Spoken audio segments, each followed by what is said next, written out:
Welcome to Sadhana Chemistry Coaching Online Lecture. Hello बच्चों, आज की क्लास में हम अध्ययन करेंगे केमिकल काइनेटिक्स का।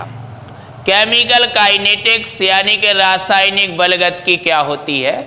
आज की क्लास में हम ये जानेंगे रासायनिक बलगतिकी क्या है और रासायनिक बलगतिकी रसायन विज्ञान की इस शाखा में हम किन किन चीज़ों का अध्ययन करते हैं और अभिक्रिया के वेग या अभिक्रिया की दर से हम क्या समझते हैं।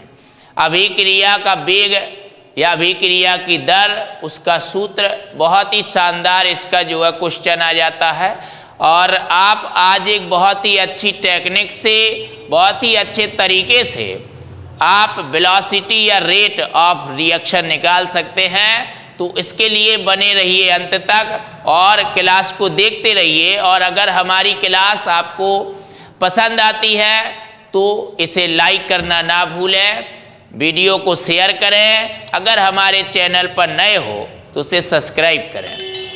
तो हम सबसे पहले बात करते हैं भाई केमिकल काइनेटिक्स कि इसकी आवश्यकता क्यों पड़ी। केमिकल काइनेटिक्स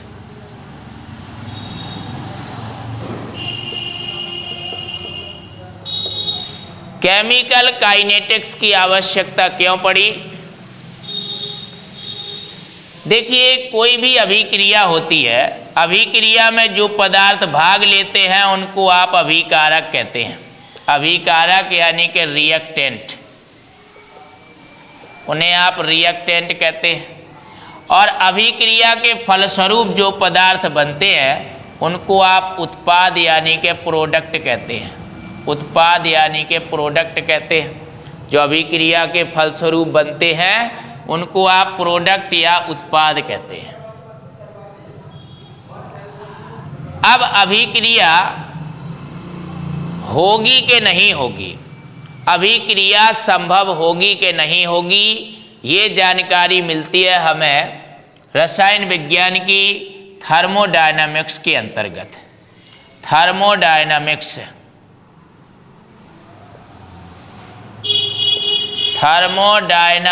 के अंतर्गत यानी ऊष्मागतिकी के अंतर्गत स्थिर ताप और दाब पर, मतलब at constant temperature and pressure, स्थिर ताप और दाब पर, स्थिर ताप और दाब पर जिस अभिक्रिया के लिए डेल्टा जी लेस देन 0 होता है, गिब्स मुक्त ऊर्जा परिवर्तन, मतलब डेल्टा जी नेगेटिव का आ रहा हो, तो वो अभिक्रिया संभव होती है। अभिक्रिया संभव होगी कि नहीं होगी, ये जानकारी हमें गिब्स मुक्त ऊर्जा परिवर्तन से मिलती है। गिब्स मुक्त ऊर्जा परिवर्तन अगर ऋणात्मक आता है, लेस देन 0 होता है स्थिर ताप और दाब पर, तो अभिक्रिया संभव होती है। दूसरी चीज, उसकी लिमिटेशंस, उसकी सीमा, कि अभिक्रिया किस सीमा तक संपन्न होगी, वो हमें जानकारी मिलती है केमिकल इक्विलिब्रियम, रासायनिक साम्यावस्था से। केमिकल इक्विलिब्रियम ये भी रसायन विज्ञान की भैया शाखा है, बहुत ही अच्छी शाखा है ये। आप अगली क्लासों में उनको पढ़ेंगे। थर्मोडायनामिक्स, केमिकल इक्विलिब्रियम, जिसे आप कहते हैं रासायनिक साम्यावस्था। रासायनिक साम्यावस्था, तो रासायनिक साम्यावस्था से हमें ये पता चलता है कि अभिक्रिया की सीमा क्या होगी और अभिक्रिया संभव होगी कि नहीं होगी, ये हमें थर्मोडायनामिक्स से डेल्टा जी से पता चलता है। इसके बाद तीसरी बात आती है भाई, तीसरी बात आती है रेट या फिर आप कह सकते हैं वेलोसिटी ऑफ रिएक्शन। अभिक्रिया की दर या वेग के बारे में, अभिक्रिया की दर या वेग के बारे में। तो अभिक्रिया की दर और अभिक्रिया के दर या वेग उसको प्रभावित करने वाले कारक और अभिक्रिया की क्रिया विधि। वेग को प्रभावित करने वाले अफेक्टिंग फैक्टर्स और मैकेनिज्म, रिएक्शन की मैकेनिज्म यानी कि वेग को प्रभावित करने वाले कारक और क्रिया विधि, अभिक्रिया की क्रिया विधि का अध्ययन हम रसायन विज्ञान की जिस शाखा में करते हैं उसको केमिकल काइनेटिक्स, रासायनिक बलगतिकी कहा जाता है। तो अभिक्रिया संभव होगी कि नहीं होगी, ये जानकारी मिलती है थर्मोडायनामिक्स से। अभिक्रिया किस सीमा तक होगी, ये जानकारी मिलती है केमिकल इक्विलिब्रियम से। और अभिक्रिया किस दर से होगी, किस वेग से होगी, और वेग को कौन कौन से कारक प्रभावित करेंगे, इसके अलावा अभिक्रिया की क्रिया विधि क्या होगी, किस प्रकार से अभिक्रिया होगी, ये संपूर्ण जानकारी हमें रसायन विज्ञान की केमिकल काइनेटिक्स शाखा में मिलती है। रासायनिक बलगतिकी अभिक्रिया के वेग के उपलक्ष्य में, दर के उपलक्ष्य में लिखी गई है। तो आइए हम जानते हैं कि अभिक्रिया कितने प्रकार की होती है। एक हम बेसिक सा उदाहरण लेके हम आपको बताएंगे कि जो हमारी केमिकल रिएक्शंस होती हैं वेलोसिटी के अकॉर्डिंग या रेट के अकॉर्डिंग, वो 3 प्रकार की होती हैं भाई।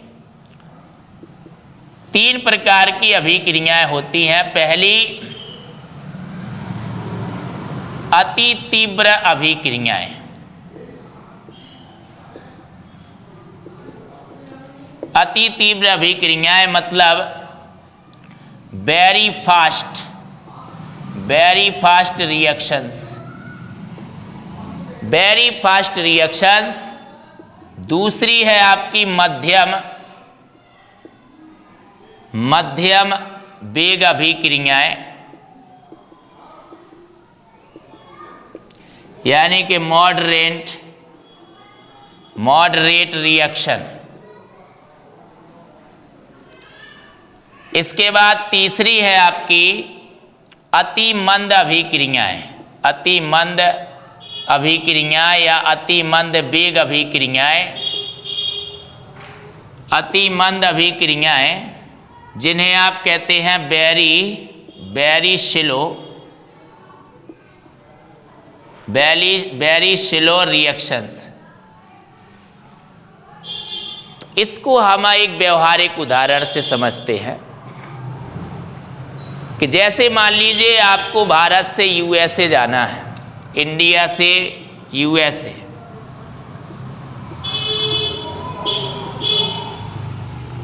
तो इंडिया से यूएसए की दूरी बहुत ही अधिक है।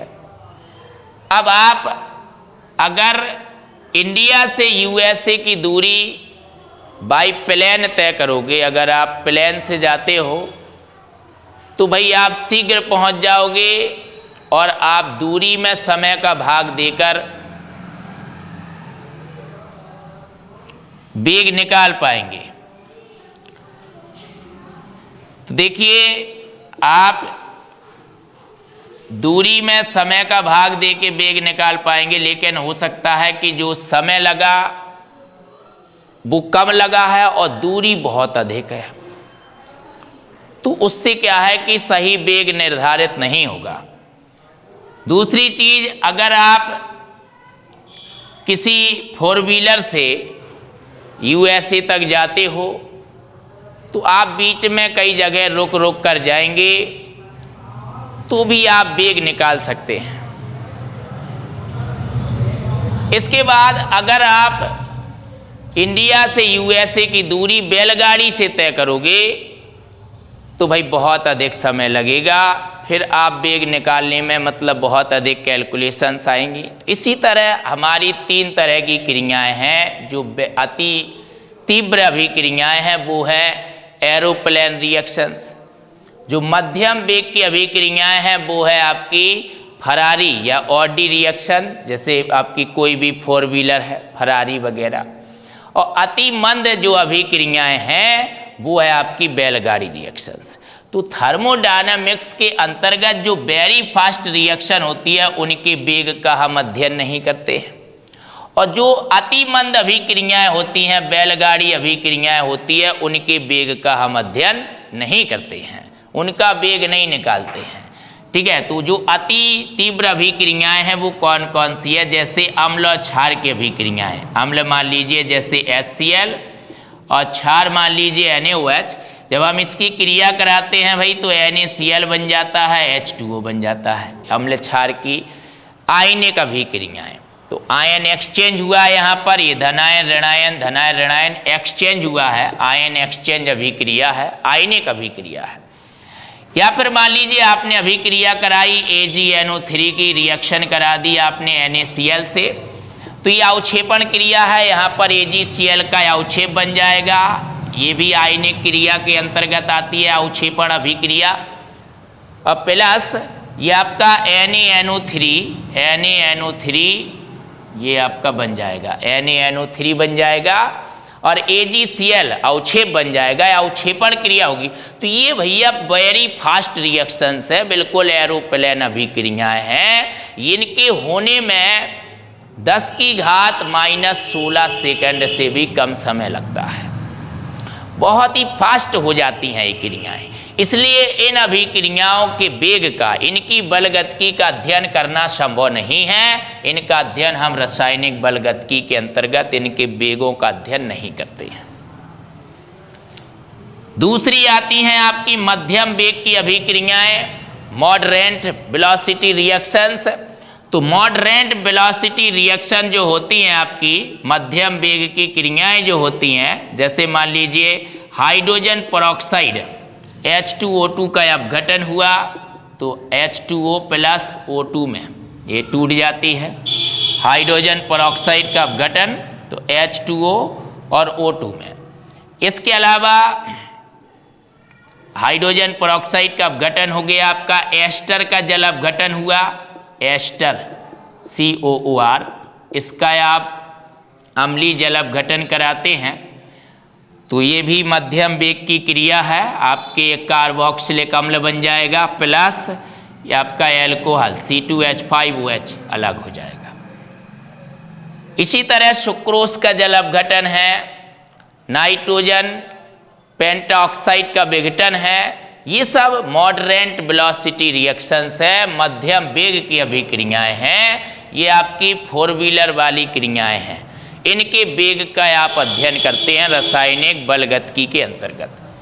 अब तीसरी जो आती है वो है आपकी वेरी स्लो रिएक्शन, जिनमें कुछ दिन लग जाते हैं, कुछ घंटे लग जाते हैं, कुछ महीने लग जाते हैं। उन क्रियाओं को आप, उनके वेग का अध्ययन रासायनिक बलगतिकी के अंतर्गत आप नहीं करते हो, वो बैलगाड़ी रिएक्शंस मानी जाती हैं, वेरी स्लो रिएक्शंस मानी जाती हैं। जैसे लोहे में जंग लगना, लोहे का संक्षारण, तो लोहे में जो जंग लगती है वो ferric oxide, hydrated ferric oxide की होती है, तो Fe2O3.XH2O, और ये वेरी स्लो रिएक्शन हो जाएगी, जाके Fe2O3.XH2O की रस्ट बनेगी, जंग बनेगी।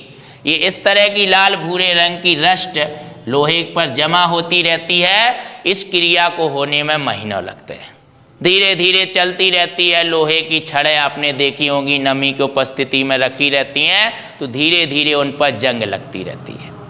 जितना ही अशुद्ध लोहा होता है उतना ही ज़्यादा उसमें जंग लगती है, तो इम्प्योरिटी के कारण।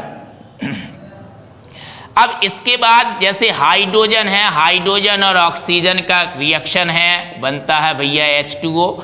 तो यहाँ पर ये भी आपकी बैलगाड़ी रिएक्शन है, वेरी स्लो रिएक्शन है। तो आप रासायनिक बलगतिकी के अंतर्गत वेरी स्लो रिएक्शंस का अध्ययन नहीं करते हैं, ना वेरी फास्ट रिएक्शंस का अध्ययन करते हैं। आप करते हैं मध्यम वेग की अभिक्रियाओं का अध्ययन। मध्यम वेग की अभिक्रियाओं की क्रिया विधि, उनका वेग, वेग को प्रभावित करने वाले कारकों का आप अध्ययन करते हैं। इतनी बात समझ में आ गई है। तो अब देखिए आगे हम बात आपको बताते हैं कि जो अभिक्रिया का वेग है वो आप कैसे निकालते हो। तो जैसे कि हमने आपको अभी बताया था कि अभिकारक से उत्पाद बनते हैं। जब भी हम अभिक्रिया होती है, सपोज डैट हमारे पास 2 परख नलियाँ हैं। एक परख नली में हमने एक सफ़ेद कलर का कोई पदार्थ लिया है, मान लीजिए BaCl2, या कोई भी पदार्थ है, और दूसरी परख नली में हमने एक अभिकर्मक लिया और उस अभिकर्मक को उसमें मिला दिया, ऐड कर दिया, क्रिया स्टार्ट हो गई, क्रिया शुरू हो गई, रिजल्ट आ गया, या तो कोई अवक्षेप बनता है, या कोई गैस निकलती है, या कोई कलर जनरेट हो जाता है। इस तरह से हम परीक्षण करते हैं, तो अवक्षेप आए या फिर कोई भी एक्टिविटी हो रही हो, मतलब रिएक्शन हो रही है, तो उस दौरान क्या होता है कि जो पदार्थ हमने मिलाए हैं, जो अभिकारक हमने मिलाए हैं, वो धीरे धीरे नष्ट होते हैं और नई चीज बनती है, नए पदार्थ बनते हैं। इस दौरान समय लगता है। इसलिए मान लीजिए दो पदार्थ हैं ए और बी, तो जिस दर से आपका ए नष्ट हो रहा है उसी दर से बी भी नष्ट होगा, और उसी अनुसार मान लो दो पदार्थ बन रहे हैं सी और डी, तो उसी दर से सी और डी का निर्माण होगा, फॉर्मेशन होगा। इसलिए आप अभिक्रिया के वेग को प्रत्येक पदार्थ की सांद्रता परिवर्तन की दर के हिसाब से निकाल सकते हो, परिकलित कर सकते हो, प्रत्येक पदार्थ के हिसाब से परिकलित कर सकते हो। तो अभिक्रिया की दर या अभिक्रिया का वेग एकांक समय में अभिकारकों या उत्पादों की सांद्रताओं में होने वाले परिवर्तन के बराबर होता है, होने वाला परिवर्तन। तो देखिए भैया, मान लीजिए कि ये अभिक्रिया है, ए से बन रहा है बी, ए से बी बन रहा है। अब यहां पर जो अभिक्रिया की दर होगी या वेग होगा आर बराबर, आर से हम रिप्रेजेंट कर लेते हैं, वो एक ही सांद्रता परिवर्तन मतलब डेल्टा कंसंट्रेशन ए और बटे डेल्टा टी, सांद्रता परिवर्तन बटे समय, ये आपकी हो जाएगी सांद्रता परिवर्तन की समय दर, एक ही सांद्रता परिवर्तन की समय दर। और इसी प्रकार आप लिख सकते हैं बी की सांद्रता परिवर्तन की समय दर के बराबर। तो अभिक्रिया का जो वेग होगा वो अभिकारक की सांद्रता परिवर्तन या उत्पाद की सांद्रता परिवर्तन की समय दर के बराबर होगा। अब अभिकारक नष्ट हुआ करते हैं, उनकी सांद्रता में हमेशा कमी आती है, तो आप अपनी तरफ से उन्हें माइनस लगा देंगे। उत्पाद बना करते हैं, उनकी सांद्रता वृद्धि होती है, तो आप प्लस लगा देंगे। ये चिन्ह जो आपने माइनस प्लस लगा दिए हैं, ये सांद्रता में कमी और वृद्धि को जो है व्यक्त करते हैं। इसलिए आप या फिर इसका सूत्र लिख सकते हैं भैया कि अभिक्रिया का वेग, अभिक्रिया का वेग या दर बराबर आप सूत्र लिख सकते हैं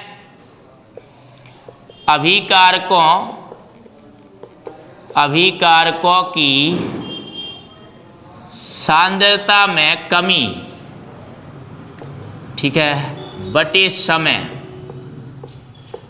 बराबर आप लिख सकते हैं उत्पादों की सांद्रता में वृद्धि और बटे समय। तो एकांक समय में अभिकारकों या उत्पादों की सांद्रता में होने वाले परिवर्तन को हम अभिक्रिया की दर या अभिक्रिया का वेग कहते हैं। अब अभिकारक की सांद्रता में कमी होती है, इसलिए आप माइनस लगाते हो डेल्टा कंसंट्रेशन ए अपॉन डेल्टा टी, और उत्पाद की सांद्रता में वृद्धि होती है, इसलिए आप प्लस लगाते हो delta concentration B upon delta T. अब देखिए, एक कोई अभिक्रिया हो रही है, मान लीजिए हमने दो पदार्थों को मिलाया और उन दो पदार्थों को मिलाने से रिएक्शन शुरू हुई, और उस रिएक्शन को होने में मान लीजिए 10 सेकंड का समय लगा। तो देखिए, रासायनिक बलगतिकी के अनुसार जब क्रिया होती है तो अभिकारक अणुओं की टक्करें होती हैं, कॉलिजन होता है, टक्कर होती हैं, इसके बाद फिर प्रभावी टक्कर होती हैं, तब जाके क्रिया होती है। तो अभिक्रिया का जो वेग होता है प्रारंभ में वो कम होता है, फिर वेग बदलता है, बढ़ता है। तो देखिए, अभिक्रिया के दौरान 10 सेकंड में कई बार उस अभिक्रिया का वेग चेंज हो जाएगा, कई बार बदल जाएगा।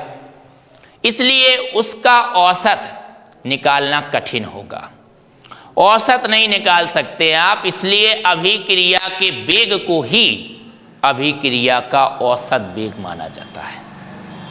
हम यहाँ पर 3 प्रकार के वेग की बात करेंगे। एक तो ये अभिक्रिया का वेग हो गया, इसको अभी और एक्सप्लेन कर देते हैं।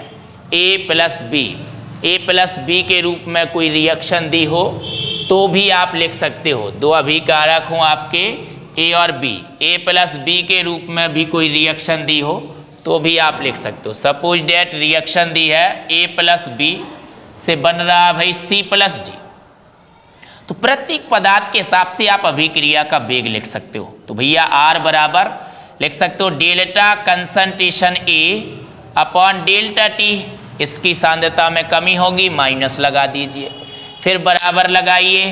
प्रत्येक पदार्थ के हिसाब से आप सूत्र लिख सकते हो। तो ये आपकी क्या कहलाएगी, अभिकारक A के नष्ट होने की दर। इसी प्रकार आप लिख सकते delta concentration B upon delta T, इसमें माइनस लगा दीजिए, ये कहलाएगी अभिकारक B के नष्ट होने की दर। बराबर आप फिर लिख सकते हैं delta concentration C upon delta T, इसमें प्लस लगेगा, ये कहलाएगी उत्पाद C के बनने की दर। इसी प्रकार फिर plus delta concentration D upon delta T, ये कहलाएगी उत्पाद D के बनने की दर। तो अभिकारक A के नष्ट होने की दर है ये अभिकारक B के नष्ट होने की दर है, ये उत्पाद C के बनने की दर है, ये उत्पाद D के बनने की दर है। यही अभिक्रिया की दर कहलाती है। अभिक्रिया की दर, ये आपकी अभिक्रिया की दर है भाई, अभिक्रिया की दर कह सकते हो या आप इसे वेग कह सकते हो। और यही क्या होती है बेटा जी, औसत दर होती है, औसत दर या औसत वेग होती है। क्योंकि आप औसत निकाल ही नहीं सकते, एक क्रिया के दौरान कई बार वेग चेंज होता है, इसलिए अभिक्रिया के वेग को ही, अभिक्रिया की दर को ही औसत दर कहा जाता है। तो अभिक्रिया का वेग जाना आपने, औसत दर जाना। अब हम बात करते हैं इंस्टेंट वेलोसिटी। इंस्टेंट वेलोसिटी तात्क्षणिक वेग के बारे में कि ये तात्क्षणिक वेग क्या है बेटा जी। तात्क्षणिक वेग के बारे में बात करते हैं, इसको भी आपको गंभीरता से समझना होगा। ये ऐसी चीजें हैं टेक्निकली, अभी हम आपको इसमें ये भी बताएंगे कि जो स्टोइकियोमेट्रिक गुणांक का वेग होता है वो कैसे स्टोइकियोमेट्रिक गुणांक लगाए जाते हैं। तो 3 तरह से आपको वेग का सूत्र लिखना है। ये आपने लिखा अभिक्रिया का वेग या अभिक्रिया का औसत वेग। अब हम बात करते हैं तात्क्षणिक वेग की। तो देखिए कोई क्रिया मान लीजिए 10 सेकंड में हो रही है, तो एक क्रिया जो अभी हमने उदाहरण दिया था कि A और B को मिलाया उत्पाद बन रहा है, और इस क्रिया को होने में 10 सेकंड का समय लगता है। अब हम आपसे पूछ दें कि भैया 7 से 8वें सेकंड के बीच अभिक्रिया का वेग क्या था। पूरी क्रिया को होने में 10 सेकंड का समय लगा, हमने पूछा कि 7 से 8वें सेकंड के बीच या 7वें सेकंड पर अभिक्रिया का वेग क्या था, या 8वें सेकंड पर अभिक्रिया का वेग क्या था, या 9वें सेकंड पर अभिक्रिया का वेग क्या था। मतलब किसी इंस्टेंट टाइम पर, किसी निश्चित टाइम पर, किसी निश्चित क्षण पर अभिक्रिया का वेग तात्क्षणिक वेग कहलाता है, इंस्टेंटेनियस वेलोसिटी कहलाती है। तो इंस्टेंटेनियस वेलोसिटी, इंस्टेंटेनियस वेलोसिटी या रेट ऑफ रिएक्शन, इसका मतलब होता है अभिक्रिया का तात्क्षणिक वेग। तात्क्षणिक वेग किसी निश्चित क्षण पर, किसी निश्चित क्षण पर अभिक्रिया के वेग को तात्क्षणिक वेग कहते हैं। देखिए R इंस्टेंटेनियस से आप इसे शो करते हैं, इसका मतलब होता है बेटा जी dx अपॉन dt, जहां पर dx अति सूक्ष्म समय अंतराल है और dt अति सूक्ष्म समय अंतराल है और dx अति सूक्ष्म सांद्रता परिवर्तन है। इस तरह से आप इसको प्रदर्शित करते हो, या फिर आप लिख सकते हो R इंस्टेंटेनियस बराबर delta x upon delta T. सांद्रता परिवर्तन बटे समय अंतराल, सांद्रता परिवर्तन बटे समय अंतराल, लेकिन delta T tends to zero, मतलब समय अंतराल जीरो हो किसी निश्चित क्षण पर। अभिक्रिया के किसी निश्चित क्षण पर अभिक्रिया के वेग को तात्क्षणिक वेग कहते हैं। किसी भी रिएक्शन के लिए आप तात्क्षणिक वेग का भी सूत्र लिख सकते हो। भैया डेल्टा की जगह डी का प्रयोग कर देंगे तो आर बराबर आप लिख सकते हैं माइनस डी कंसंट्रेशन ए अपॉन डी टी। इस तरह से लिख सकते हैं बराबर minus D concentration B upon D T बराबर प्लस का डी कंसंट्रेशन सी अपॉन डी टी और बराबर प्लस का D concentration D upon D T. तो किसी निश्चित क्षण पर अभिक्रिया के वेग को तात्क्षणिक वेग इंस्टेंटेनियस वेलोसिटी कहते हैं। और अभिक्रिया का वेग जो अभिक्रिया के पूरे दौरान रहता है वही औसत वेग होता है, वही अभिक्रिया का वेग होता है। अब स्टाइकियोमेट्रिक कॉफिशिएंट, एक रिएक्शन में जो मतलब मॉलिक्यूल्स भाग लेते हैं वो स्टाइकियोमेट्रिक कॉफिशिएंट कहलाते हैं। एक रिएक्शन में जो मॉलिक्यूल्स भाग लेते हैं वो स्टाइकियोमेट्रिक कॉफिशिएंट कहलाते हैं। जैसे मान लीजिए अब हमने क्रिया को कुछ इस तरह से माना, a b into b equal to c into c और डी इंटू डी, इस तरह से अभिक्रिया को माना। तो यहाँ पर जो आपके स्टाइकियोमेट्रिक कॉफिशिएंट है, स्टाइकियोमेट्रिक कॉफिशिएंट गुणांक या कांस्टेंट, वो कौन है भैया? वो है आपका स्मॉल ए, स्मॉल बी, स्मॉल सी और स्मॉल डी। ये स्टाइकियोमेट्रिक कॉफिशिएंट है। जब हम अभिक्रिया का वेग लिखते हैं आर बराबर, तो ये स्टाइकियोमेट्रिक कॉफिशिएंट या गुणांक बटे में आ जाते हैं। तो इनका ध्यान रखना भैया, माइनस 1 अपॉन ए और डेल्टा कंसंट्रेशन ए अपॉन डेल्टा टी या डी कंसंट्रेशन ए अपॉन डी टी, ऐसे बराबर लिखोगे आप माइनस 1 अपॉन बी और delta concentration B upon delta T बराबर लिखोगे प्लस 1 अपॉन सी और डेल्टा कंसंट्रेशन सी अपॉन डेल्टा टी, फिर बराबर लिखोगे आप तो प्लस 1 अपॉन डी और delta concentration D upon delta T,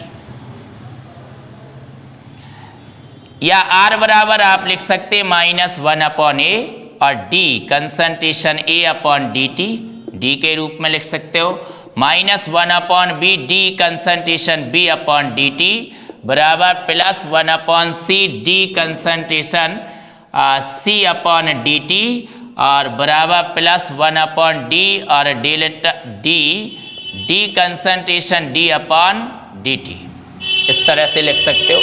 मान लीजिए क्रिया दी हो N2 plus 3H2 equal to 2NH3 है वह प्रोसेस से अमोनिया।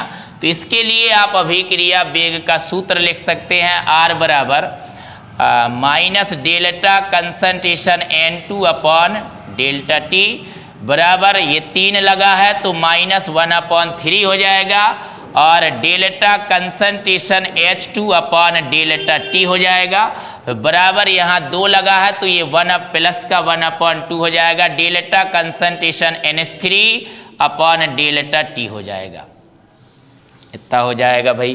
तो देखिए इस तरह से हो गया। तो यहाँ पर नाइट्रोजन के नष्ट होने की दर कितनी है? डेल्टा कंसंट्रेशन N2 बटे डेल्टा टी। हाइड्रोजन के नष्ट होने की दर कितनी है? Delta concentration H2 upon delta T. ये 1/3 नहीं है, इतनी ये जो दर दिख रही ये हाइड्रोजन के नष्ट होने की दर है, ये नाइट्रोजन के नष्ट होने की दर है और ये अमोनिया के नष्ट होने की दर है। अब ये जो स्टाइकियोमेट्रिक कांस्टेंट होते हैं ये इसमें आ जाते हैं, तो इनका पक्षांतर कर देते हो आप आंकिक प्रश्नों में, तो ये इस तरह से आपके हल करने में हेल्प करते हैं, मदद करते हैं। तो देखिए अभिक्रिया में अभिकारकों या उत्पादों की सांद्रता में होने वाले परिवर्तन की समय दर को अभिक्रिया का वेग कहते हैं। अभिक्रिया का वेग या अभिक्रिया की दर ही उसका औसत वेग या औसत दर कहलाती है। किसी अभिक्रिया में किसी निश्चित समय पर, किसी निश्चित क्षण पर अभिक्रिया के वेग को आप तात्क्षणिक वेग कहते हैं, इंस्टेंटेनियस वेलोसिटी कहते हैं।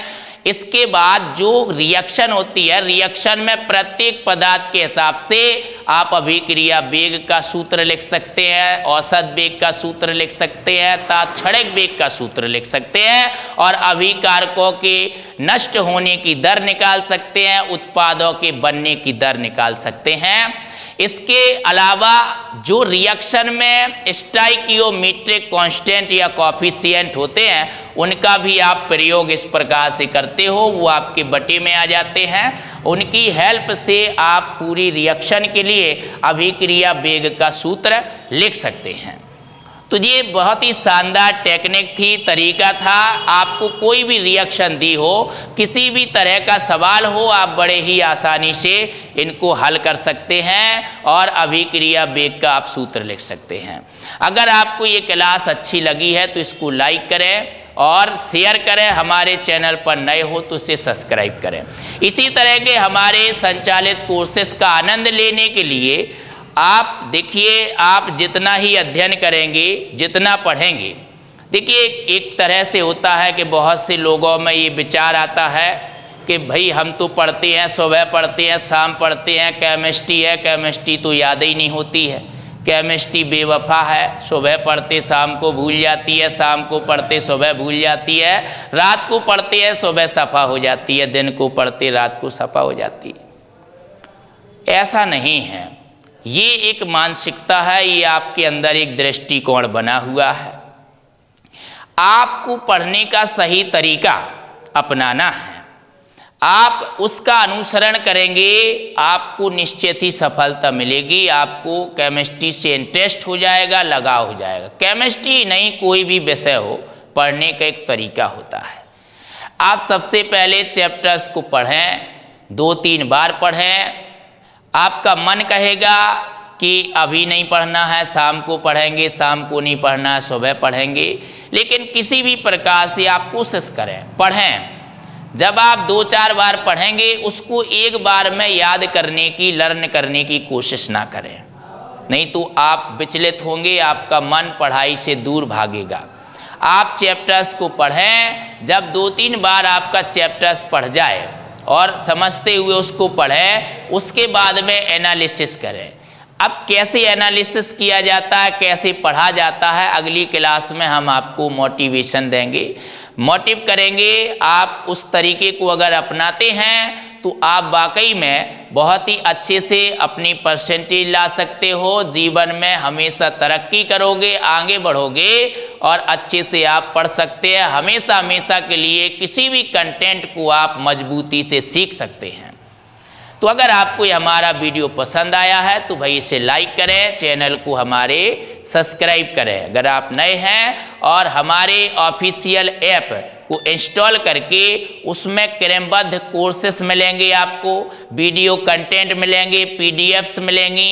इसके अलावा सबसे मेन बात जो है वो है लाइव टेस्ट और लाइव स्ट्रीमिंग क्लास, जो कि आपको समय समय पर उपलब्ध होगी। हर टॉपिक का टेस्ट होना जो कि आपको बहुत ही ज़रूरी होता है, जिससे आपकी पढ़ाई के प्रति अच्छी अभिरुचि बढ़ती है। देखिए, उसके लिए आप उसको इंस्टॉल अवश्य करें। और उसमें अभी हमने बहुत ही बड़ा जो है दिवाली ऑफर पर बड़ा डिस्काउंट दिया है।